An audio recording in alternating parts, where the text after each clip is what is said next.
Economia agrigentina sotto la lente di ingrandimento, numeri, andamento e prospettive. Il report è stato presentato questa mattina alla Camera di Commercio. Per l'ennesima volta è un dato non sconfortante, ma sicuramente in tendenza con questo saldo negativo che ormai registriamo. Il sistema Italia peraltro è in recessione. Ad elaborare e ad illustrare il rapporto è stato il professor Paolo Di Betta dell'Università di Palermo. Quali sono i punti di forza dell'economia agrigentina?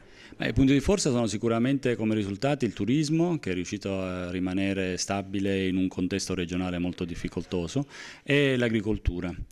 Emerge però un forte interesse da parte nell'ambito della green economy o economia verde, quindi tutti i prodotti che riguardano i prodotti sull'economia sostenibile. Questo può essere un punto di forza anche per la nostra economia nel futuro prossimo. Tra le iscrizioni e le cancellazioni, qual è la situazione, qual è lo stato di salute delle imprese? Lo stato di salute è abbastanza stabile, purtroppo nell'agricoltura, la silvicoltura e la pesca continua un trend decrescente.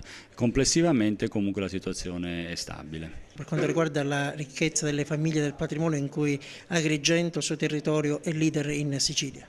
Sì, diciamo che le famiglie forniscono ancora un cuscinetto, un'ancora di salvataggio per i giovani, e le nostre famiglie sono abbastanza patrimonializzate, sono le più patrimonializzate nella nostra regione, e questo è un dato di conforto perché riesce a sostenere anche i giovani in un percorso difficile verso il mondo del lavoro. Questi numeri in prospettiva cosa dicono? I numeri dicono che purtroppo la situazione è molto difficile. C'è una ventata un po' di ottimismo, nel senso che andiamo verso forse una risalita. Agrigento e il territorio agrigentino hanno delle potenzialità dal punto di vista turistico enormi, però il turismo non decolla. Perché?